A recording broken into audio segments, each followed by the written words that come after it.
नमस्कार, आप देख रहे हैं नवभारत टाइम्स ऑनलाइन और आपके साथ मैं हूं धर्मेंद्र। वो जनवरी की हल्की धूप के दिन थे जब उसने पुष्पा को पहली बार देखा। दोनों गुरुग्राम की कंपनी में नौकरी करते थे।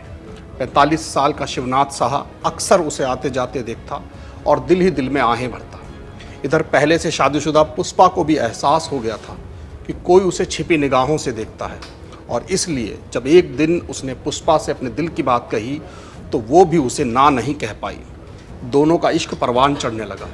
कंपनी से छुट्टी होने के बाद शिवनाथ और पुष्पा बाहर मिलते और घंटों प्यार भरी बातें करते। दोनों की मोहब्बत का ये सिलसिला 6 महीने तक चलता रहा और एक दिन खबर आती है कि शिवनाथ लापता है। 17-18 जून 2024 की बात है जब शिवनाथ के परिवार वाले उसकी गुमशुदगी की रिपोर्ट दर्ज कराने गुरुग्राम के पुलिस थाने पहुंचे। पुलिस ने केस दर्ज किया और शिवनाथ की तलाश शुरू कर दी। वो अपने घर वालों से 2-3 दिन के लिए कहीं बाहर जाने की बात कहकर गया था, लेकिन 14 जून के बाद से उसका मोबाइल नहीं मिल रहा था। पुलिस शिवनाथ के मोबाइल की लास्ट लोकेशन चेक करती है तो उत्तर प्रदेश के प्रतापगढ़ में जाकर उसकी लोकेशन मिलती है।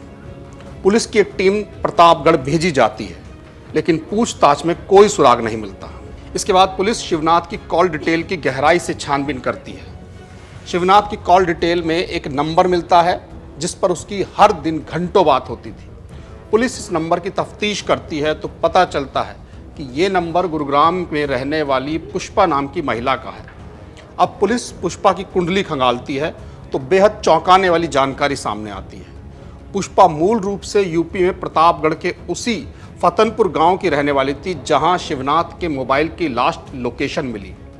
तुरंत एक टीम पुष्पा की तलाश में भेजी जाती है और कुछ ही देर में पुलिस उसे और उसके पति को पूछताछ के लिए थाने लेकर आ जाती है। दोनों से शिवनाथ के बारे में सवाल होता है, लेकिन पुष्पा और उसका पति गोलमोल जवाब देते हैं। अब पुलिस पुष्पा के सामने विश्वनाथ की कॉल डिटेल रखती है और सख्ती से पूछताछ करती है।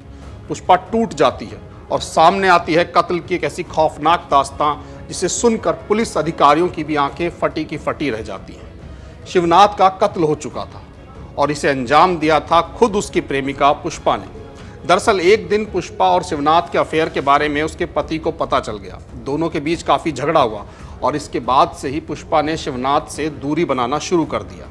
हालांकि शिवनाथ नहीं माना और उसने पुष्पा से साफ साफ कह दिया कि वो उसके बिना नहीं रह सकता। अब पुष्पा उससे छुटकारा पाने के बारे में सोचने लगी थी। मई के महीने में अपने परिवार की एक शादी में शामिल होने के लिए पुष्पा अपने गाँव चली गई, लेकिन यहाँ भी शिवनाथ उसे लगातार फ़ोन करता रहा। अब शिवनाथ से छुटकारा पाने के लिए पुष्पा ने अपने पति के साथ मिलकर एक प्लान बनाया। इस प्लान में उसने अपने गांव की सहेली पूनम और उसके पति को भी शामिल कर लिया। पुष्पा ने शिवनाथ को फ़ोन किया और मिलने के लिए अपने गांव बुलाया। 14 जून को जब शिवनाथ उसके गांव पहुंचा तो पुष्पा ने उसे अपनी सहेली पूनम के घर पर ही ठहरवा दिया। रात में जब शिवनाथ सो गया तो पुष्पा ने अपने पति के साथ मिलकर चाकू से उसका गला काट दिया। इसके बाद उसने शिवनाथ की लाश के टुकड़े किए। उसने एक हाथ और एक पैर काटकर बाकी के शव को पूनम के घर में ही 6 फीट गहरा गड्ढा खोदकर दफन कर दिया। पुष्पा और उसका पति कुछ दिन गांव में ही रुके और इसके बाद शिवनाथ के हाथ और पैर को कुछ दूर जाकर फेंक दिया। थोड़े दिन बाद दोनों गुरुग्राम लौट आए और इस तरह रहने लगे कि जैसे कुछ हुआ ही नहीं। हालांकि कॉल डिटेल की वजह से पुष्पा का राज खुल गया और पुलिस ने दोनों पति पत्नी को गिरफ्तार कर लिया। शिवनाथ का शव पूनम के घर में जमीन के नीचे से बरामद किया गया।